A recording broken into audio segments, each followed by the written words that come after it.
C-SPAN Now app or wherever you get your podcasts. Washington Journal continues.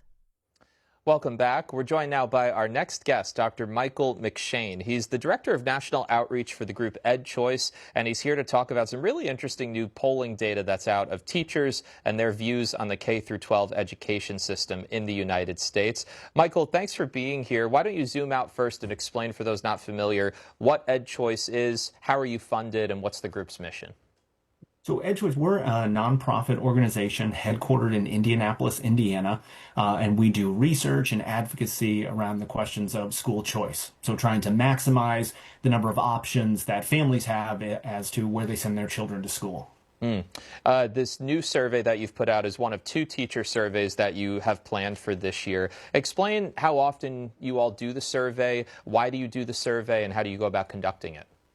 Yeah, so we have been surveying Americans for more than a decade now, coming up on 15 years. We do an annual Schooling in America survey where we ask a battery of questions, not just about school choice, but about education in general. We have some long-running questions, and then every year, whatever the kind of hot topic that year is, we pepper a few questions in there.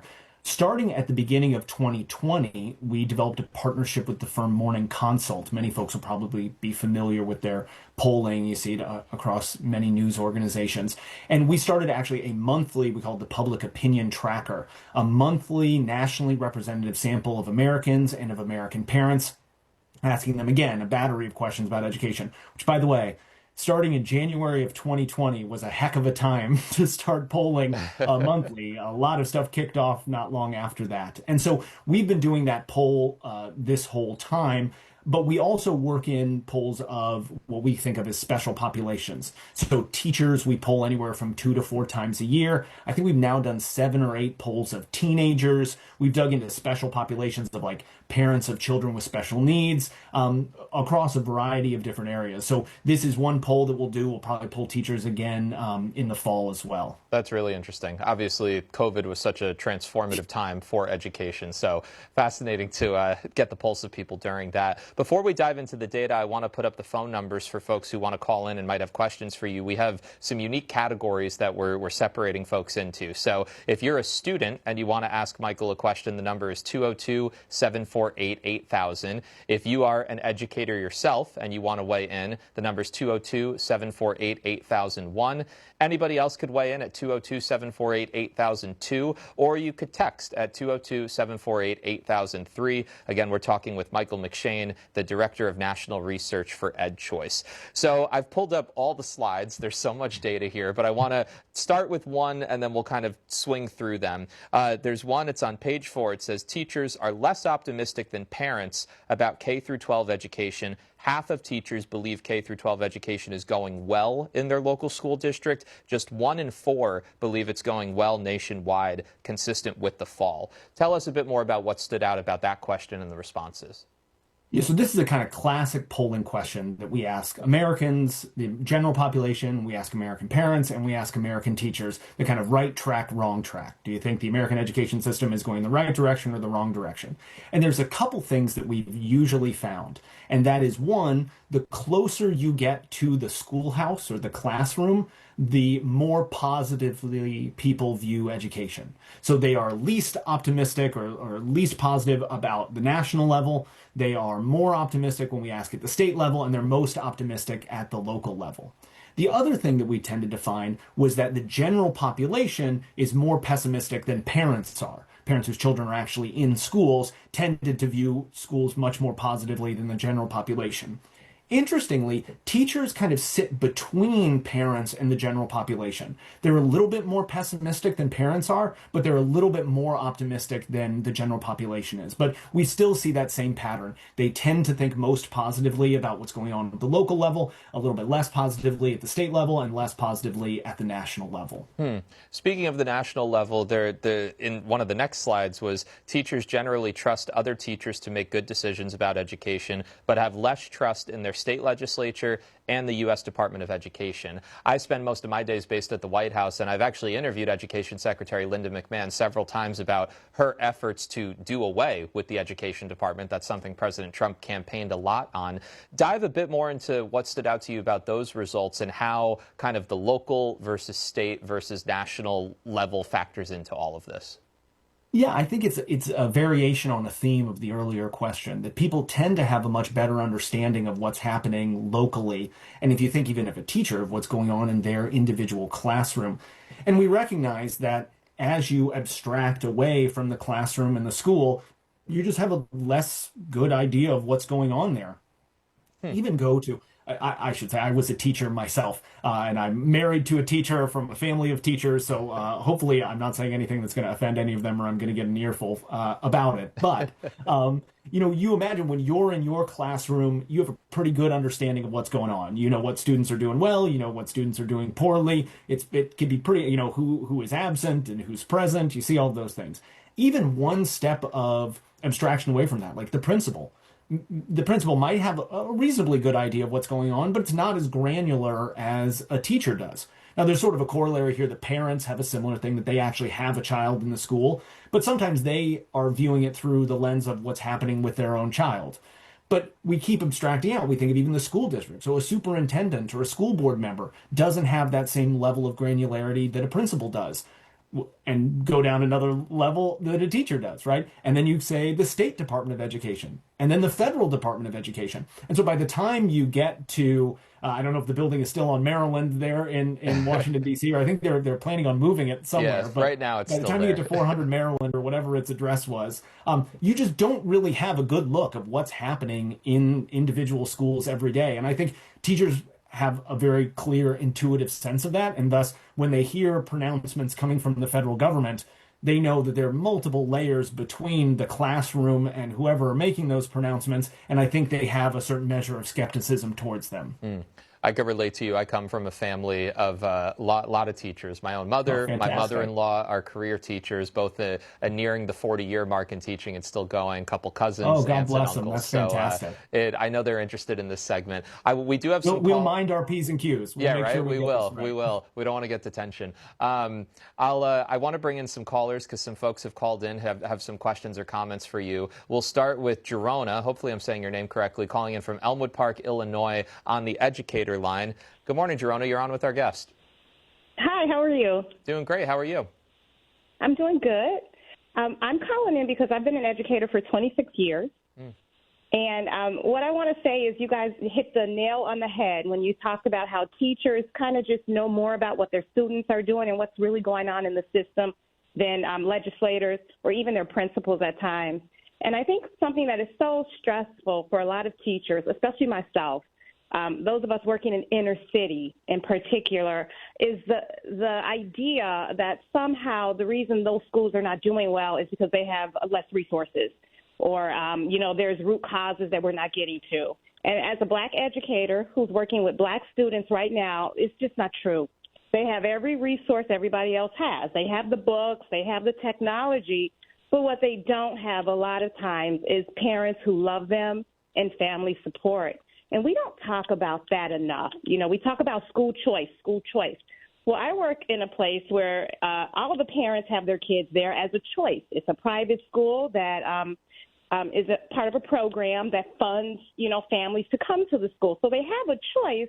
But when you look at the students, they're not making the best choice. I'm going to be honest. I mean, the amount of off-task behavior and time spent on classroom management is not discussed, and that is really what's holding students back from being the best students they can be. A lot of times you don't have parents who are involved, or they're involved in the wrong way. I've worked in this system many years. I've worked in many communities. I've been in upper-class communities, and I've been in, communities that are not so well. And the biggest difference between the two is that in the upper-class community, parents are supportive. They're not always, they sometimes get a little bit too involved, but they're very involved. In other communities, they're not involved at all, or they're involved in a way that harms their kids, which is to come into school, fight with the teachers, fight with the principals, argue they want their kids to have this and not this, or the kids are just not there. I've been amazed this year at the absences of elementary school students, 30, 40 plus absences. I asked the principal, where are the parents, what's going on? And all they do is say, hey, we can't force them to come to the school. These are the issues that we really need to tackle, and they don't cost a penny. We don't need more money in the schools. We need families involved, and we need the school to be allowed to do what they need to do. When I started 26 years ago, teacher told the kids what to do, they did it. Today, you tell the kids what to do, they tell you no, and that's it. And that's the difference. There's a lot there, Jerona. Thank you for weighing in. Michael, I'm curious if any of her points stood out to you that you want to respond to or build upon. Yeah, absolutely. First off, thank you so much. 26 years of commitment to children. Much appreciated. That's a fantastic career, and I can only imagine the number of lives that you've touched doing that. It's a wonderful, incredible thing. There's two things that I do want to touch on that relate to the polling that we've done. The first is this idea around school spending. I'm so glad that she brought that up, because I think this is one of those areas where people actually just do not have a good understanding of how much American public schools spend per child per year.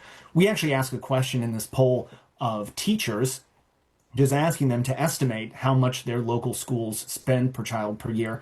But it's similar to a question that we asked parents. It's something that we asked the general public. And I'll tell you, almost universally, all three of those groups, even though they have different levels of connection to schools, almost always give us the same answer. And it's they think that schools spend $5,000 per student per year. That's usually our median answer, $5,000 per student per year. It is important to note, the National Center for Education Statistics, the federal educational statistical arm, just put out a study in the last couple of weeks that puts current spending, so this is not counting capital expenses, debt expenditures, any of that sort of stuff, at more than $17,600 per student per year. When you go all in of the total revenues that are devoted to K-12 education, I believe it's more than $21,000 per student per year. So there is this area where if you ask, and this polling result shows up over and over again to us, people just don't really have a good understanding of how much schools are spending. And I think oftentimes they're quite surprised when they realize it's more than 3 times what they expected before. The second piece that I want to bring up that I think is super important, and we can maybe get into some of the surveying that we did about teacher attitudes and teacher frustrations, is this idea of chronic absenteeism. Again, something that I think people don't necessarily have, that aren't spending a lot of time in schools or poring over these statistics, need to understand, is just the number of students that are not in school every day. Chronic absenteeism is usually defined as, I think, missing about 10% of the school year. Most states, it's 180 days. We're talking about missing 18 days of school, or, so we're missing a lot of days. Historically, pre-pandemic, we saw around 15% chronic absenteeism across the country, which is not great, but it peaked at almost double that during the pandemic. I think in the 2022 school year, it was almost 29%. So nearly between 1 in 4 and 1 in 3 students missed more than 10% of the school year. Now, it has come back down. I think the most recent data, and this is collected by Nat Malkus at AEI, I think we're looking in the 24-25 school year, just under 23% of students were chronically absent. And if you put yourself in the shoes of a teacher, where almost a quarter of their students might not be there regularly, and you think about, again, I sort of do this as a lens of a teacher myself. The student is missing, so you're putting together work for them that they missed. When they come back into the classroom, they're behind. If they're missing multiple days, they're particularly behind. So then let's say they show up to class on Wednesday or Thursday, and they haven't been there Monday or Tuesday or Wednesday. They're lost in what's going on. You as a teacher are trying to move the class forward, but you have students who are coming in and out at various times. Discipline problems come from this. Just general frustration comes from this. So I think one of the sort of underestimated effects that are driving some of the numbers that we're seeing around teacher frustration is chronic absenteeism. It's students that aren't there, because it can be so disruptive to have students that are missing school and trying to get them back up to speed while still trying to move the class that was there on. It's happening at irregular intervals. Super duper frustrating, and I think a real reason why teachers are feeling frustration and burnout. Yeah, it's a really, really interesting point. Before we go to our next caller, I want to tick through just 3 slides to give people a better idea of some of the data that you've compiled. One of them is over 2/3 of teachers feel a sense of purpose and hopeful when thinking about the future. Far fewer feel in control, with 1/4 feeling overwhelmed. Another is teachers express high levels of pessimism about the teaching profession this spring, with detractors increasing by 11 points compared to this time last year. And then teachers' likelihood to recommend their profession remains low overall, but has slightly increased since April 2024. So a lot of factors being considered. Let's bring in another caller, John from Bloomsburg, Pennsylvania, on the all others line. So not an educator, not a student. But John, you're on with our guest. Thank you for taking my call. First of all, although I am not an educator, I have a daughter who's an educator. Great. I retired in 2018. I drove a school bus until last year, elementary school, K through 5. One of the problems we have is any kid who I had a problem with on that bus, common denominator, no father, no parent. The other problem was the school.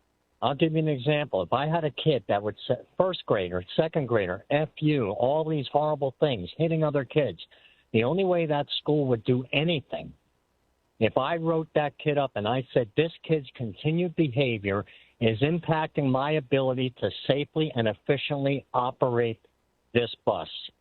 The other thing I find, and people are going to hate me for saying this, there are not enough male teachers in the elementary school. I can tell you now, as a bus driver, as a male, I had fewer problems than female bus drivers or fewer problems than people that were not raising their kids properly. We can't keep blaming educators. We can't keep requesting money. Eventually, we're going to have to get to the point where we're going to have to say, you know what, parent, you're the problem. I have 8 grandchildren, 6 and under. My one daughter was a school teacher before she became a full-time parent. I'll tell you now, none of my grandkids will step in a public school. The other thing I did, lastly, when I drove that bus, my good older kids were in the back. My good middle kids were in the middle. My knuckleheads were up front. If I had a kid that was always on the cell phone sitting next to a good kid, I let that parent know. And if that parent wanted, I moved that kid. Kids in second grade with better cell phones than me. It starts with the parent, and we got to stop all this analysis of causal factors with absenteeism and all that. It starts at the root cause with the parent. You can't keep addressing causal factors. That does not get you where you need to get to. Thank you for taking my call. Thank you, John. Michael, you want to respond? Interesting to get a bus driver's perspective, because that's a really relevant environment too. Fantastic. Yeah, absolutely. Seeing students in that particular time of day, sort of before and after school, when they're getting ready for school, when they're coming home, I think gives a really interesting insight to what's going on. You know, one of the poll questions that we asked this during this survey, which sort of touches on, I think, a bit of the statistics that you highlighted before we took the call, was the frequency of disruptions in class. And unfortunately, we're seeing around 1/3 of teachers saying that they are having, it was the top 2 discipline categories, so it's either very or extremely frequent discipline issues in their classroom. About 1/3 of teachers are representing that. And if you add in those that say that it's somewhat frequently, you're adding, I think, another 20 or 30 points on there. So we're seeing lots of teachers reporting that they're having disruptions in their classroom. Interestingly, we also asked, how often is technology causing you problems? And it was about the same, at the same rate. So I think we're definitely seeing lots of examples of disruption in classrooms. And again, it has knock-on effects on the student learning of other children in the classroom, but also just a lot of frustration from the teachers. Let's go to George calling in from Saugus, Massachusetts on the student line. Good morning, George. You're on with our guest. Yes, hi, good morning. I have a question that the teacher from Illinois would say that it doesn't matter what area you're in. For instance, if you go to school in Lynn and you go to school in Linfield, there's a difference in the school. There's a difference in the equipment and stuff in school, so I don't see how that doesn't matter. And also, we got to understand that we come from a society where it's been segregated and doesn't want everyone to succeed. And I would like for you to speak on that. Thank you for my call. Thanks. Thank you, George. Michael, I'll actually add on to his call because we got a question on X from somebody named Jay Sanders that builds on this, saying, do you compare how people feel about their schools with the educational outcome of those schools? So if you could combine both of those questions and provide an answer, that'd be great.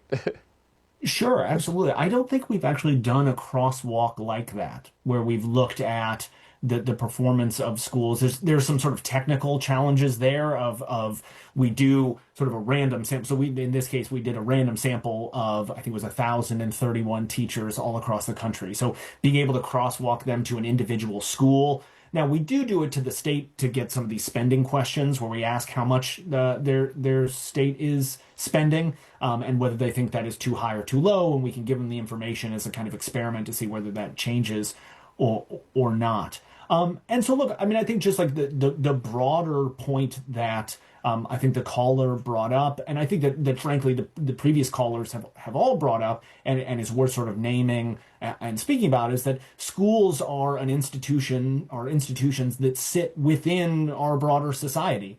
And many of the issues, both historical and current, that afflict our society can often be dropped off on schools' doors.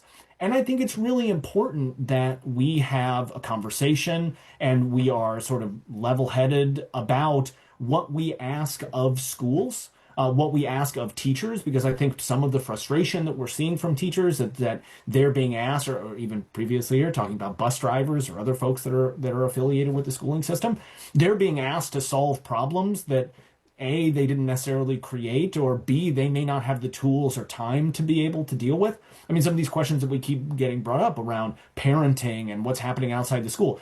As I said before, most school years are only 180 days. Students may be going as little as 6-7 hours a day. That means that students are spending much more time outside of school than inside of school. And I think that's important, that we shouldn't use that to excuse, as we said, schools receive a substantial amount of taxpayer money, and we have every responsibility to expect them to be able to use that money well in the task of educating students. But schools are not miracle factories, and we need to understand, especially when we talk about teachers. I mean, there's a sort of interesting, another way of thinking about this is think about folks going to the doctor, right? If you go to the doctor with a health problem, and they tell you, hey, listen, your diet's not great, you need to fix your diet or you're going to continue feeling ill.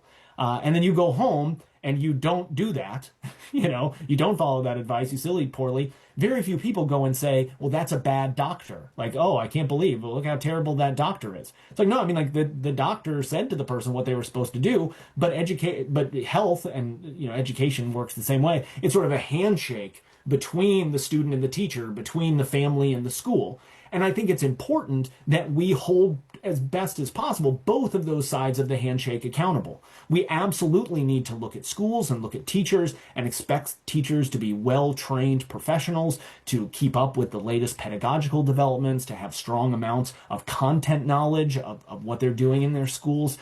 We need schools to be well-run, to be well-organized, to communicate with families well, all of the things that we expect from schools.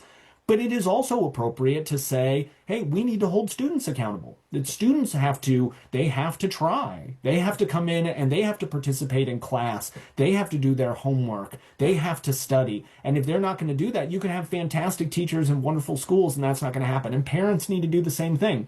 Parents need to be supporting their students, working with the school. They're not always necessarily going to get along or see eye to eye on everything, but they need to be kind of in that handshake of that shared enterprise between those two institutions. And any time where we see that breakdown, if it's because the parents aren't holding up their end of the bargain, or the students aren't holding up their end of the bargain, or the teachers aren't holding up their end of the bargain, or the school isn't holding up their end of the bargain, we're going to see problems. And so any sort of solution or any sort of conversation that pulls one of those groups out and points at them and says, you need to get your house in order, is going to, by definition, sort of miss out all of those other important areas. We need to be looking at all of those different institutions, all of those different individuals, and having high expectations from all of them.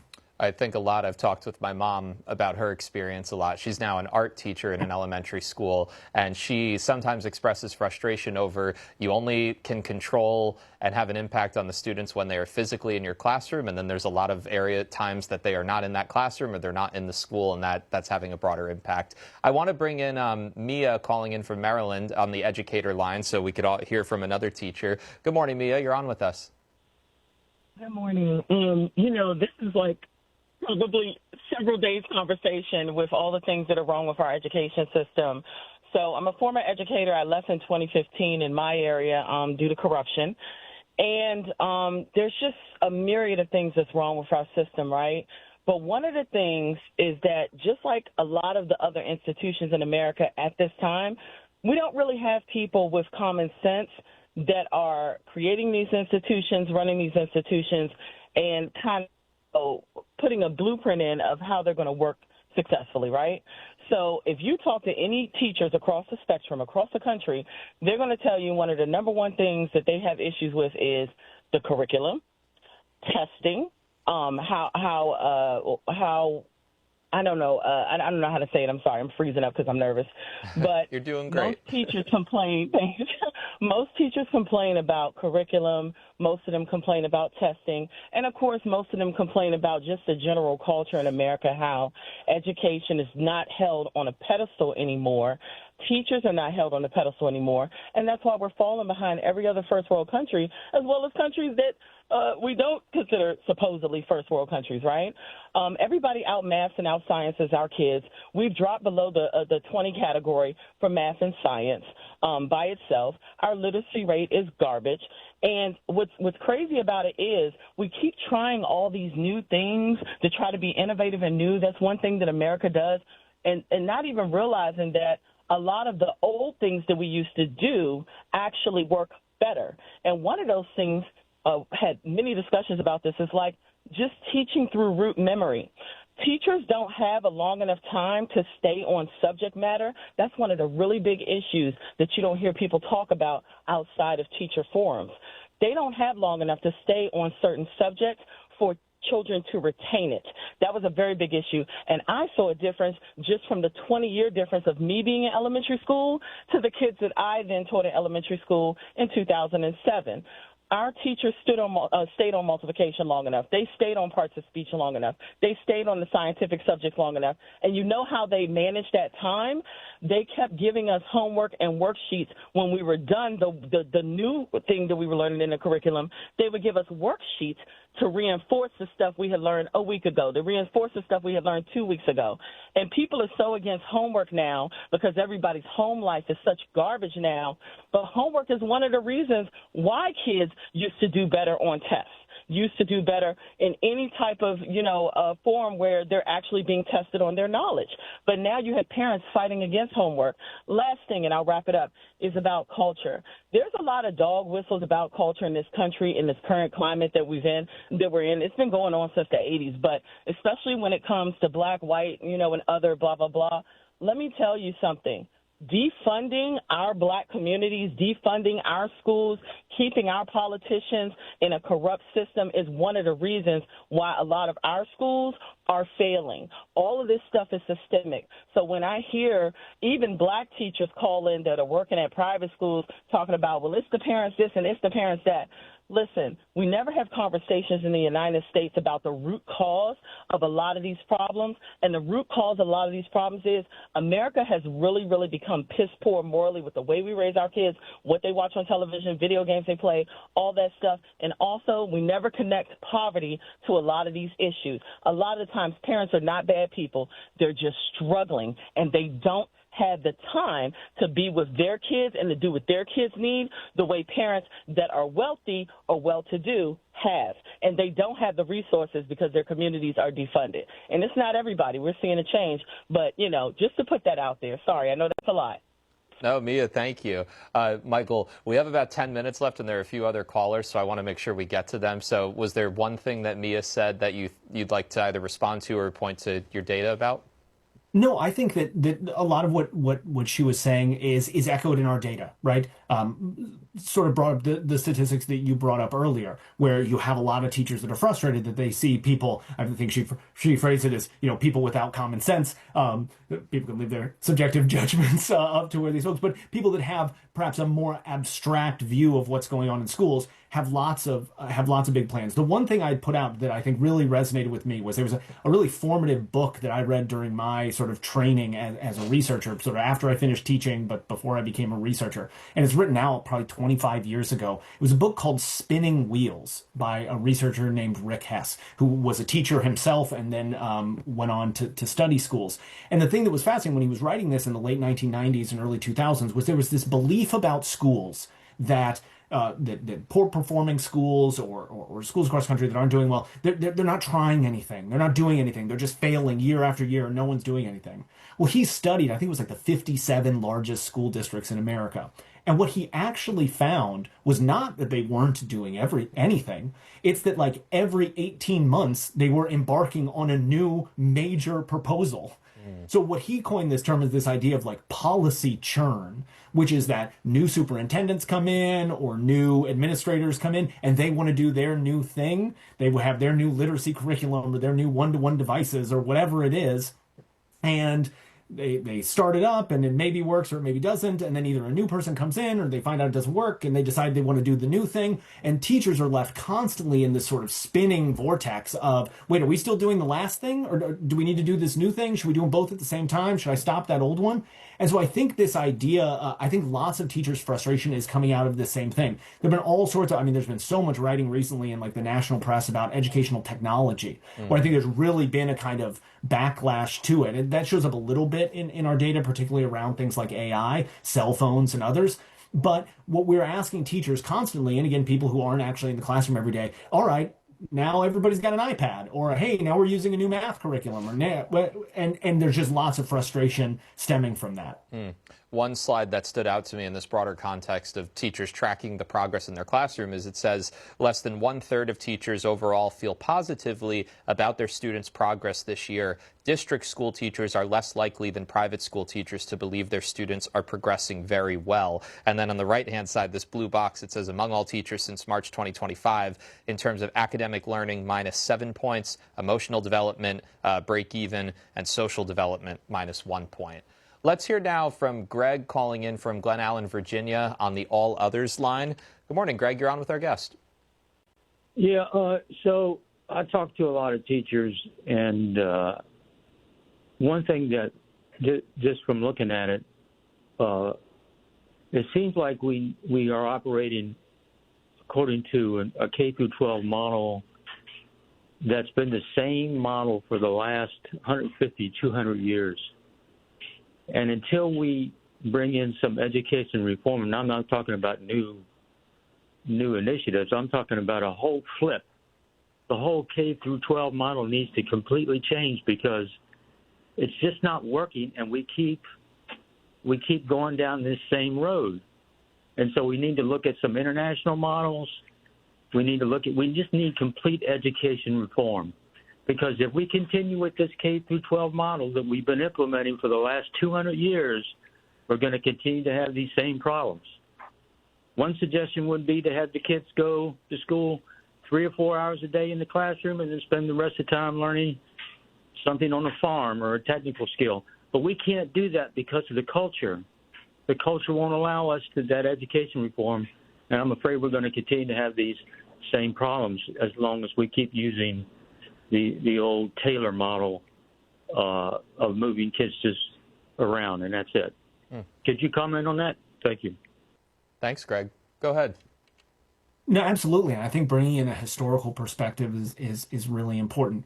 The schools look the way that they do, oftentimes because of the problems they needed to solve when those schools were created. So if you think about the comprehensive high school that many of us would be familiar with, a large high school, maybe you have a school district that has many elementary schools, a smaller number of middle schools, and a very few number of high schools. That emerged roughly at the turn of the 20th century to solve really specific problems. That when you had students spread out in a bunch of smaller schools, it was tough to get a critical mass of students together to have higher level coursework, to be able to hire a chemistry teacher or a physics teacher, to have a library or a band or a shop class. And we said, hey, what if we do this one big building and we put everybody in one place? Let's put the teachers that are there, the resources that they need, and then put all of the students in there. Now, that is a perfectly reasonable and I think actually quite brilliant solution to a problem that existed at that time period. The question is, well, are the problems still the same today? Do we still need to have one big building that everybody goes to because that's the only place where we could have like a library, for example, or a shop class? I think there's a good argument that could be made that many of those resources are actually spread throughout the community. I think this was sort of hinted at in some of the callers' points.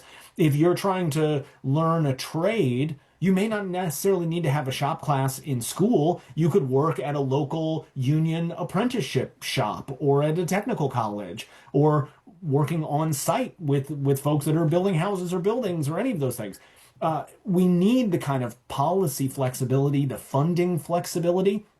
And some states are starting to invest in programs like this that allow people to kind of break it up and say, hey, listen, maybe some of our money is going to the school, but some of this is going to the apprenticeship, and we can break down those things and make it work. But I think the right way to think about it is, what are today's problems? What are the problems that schools are trying to solve today? Because if we have institutions that were made to solve yesterday's problems, they're probably still good solving yesterday's problems, but they may not be the same problems that we have today. So I think that's a first step. It's like, what are the problems that we need to solve today? How do we prepare our students for the workforce of the future, but also for like the society of the future, the democracy of the future, all of these things that are very much in flux right now. How are schools preparing students across all of those different dimensions in order to be successful adults in all facets of their life? We're barely scraping the surface of all this data, and folks could go to edchoice.org to look it up. Before we take one last call, here's a couple more slides that stood out to me. Teachers are generally satisfied with their students' use of technology in school, with similar levels of satisfaction in private and public schools overall. And then district school teachers are more likely to think their students spend too much time using technology compared to private school teachers who believe their students use it less frequently. Let's squeeze one more call in. We have Mike calling in from Akron, Ohio on the educator line. Good morning, Mike. You're on with us, and apologies if I cut you off because we only have about 3 minutes left. Okay, well, thank you. I taught at junior high school in the Akron Public Schools. I was lucky. The name of the school I taught at was Goodyear Junior High School, and the principal was Mr. Richard Averett. And every morning he got on the PA and said, "Good morning, students and staff at Goodyear. Good things happen at Goodyear, and these are some of the good things that will happen today. It'll be quiet in the hall between classes because I will be in the hallway myself. We will have a nice lunch. We will have potatoes, beans, and corn. And after school, tomorrow will be Friday. After school, we'll have a dance, and be sure you dress appropriately for the dance. And let's have a good day today here at Goodyear Junior High School." And he set the tone. That set the tone every single day. He got on the PA within a minute after the charting bell. You could count on him being on the PA within 1 minute after the charting bell rang at 8 o'clock. It was consistent as could be. A man, he was African American. He had a really rich baritone voice. In fact, he was a music teacher when he was younger. You could tell by the way he got on the PA. The principal of the school is the number one factor to help you to have a good day. If they are on that PA every morning, first, within a minute after the charting bell rings, believe me, that helped a whole lot. Our school was 50% white, 50% black. It was a great school, well integrated. I missed it so much. I'm retired now, but principals do play a big part. Mr. Averett sure did. Mike, thank you for that, and thanks for your service.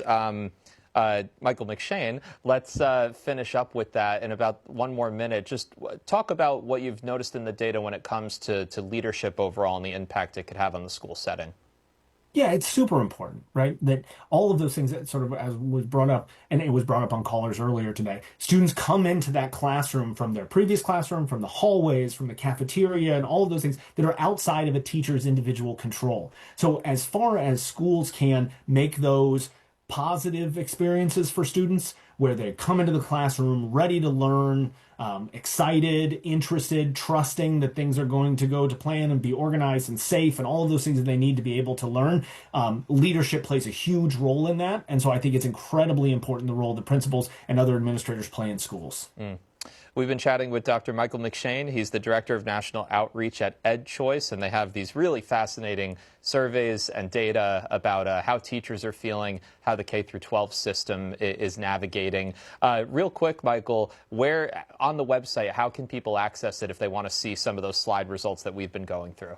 Yeah, absolutely. If you head to edchoice.org and pull up the polling tab, you may have to click a couple different ways. Also, just Googling EdChoice Morning Consult. We have a whole landing page for it, and you can pull up all of the, not just the polls, the exact questionnaires that we use, and then all of the cross tabs. If you're interested in different demographic groups, we split them out between, I think, 30 plus different demographic groups. If you're interested in, we've been talking about the averages today, but we have actually all of those different gradations in different groups, geographic, political, racial, ethnic, gender, all of those things broken down on the website as well. Yeah, like I said, we only scraped the surface. We didn't even get into the topic of AI and how it's impacting school, but you do have questions and comments and data on that. Dr. Michael McShane, thanks so much for the time. Really appreciate it. Thanks so much for having me. And thank you to everyone who tuned in today. We packed a lot into this show, talking about the president's trip to China, talking about the war, talking about education. Ceasefire is up next.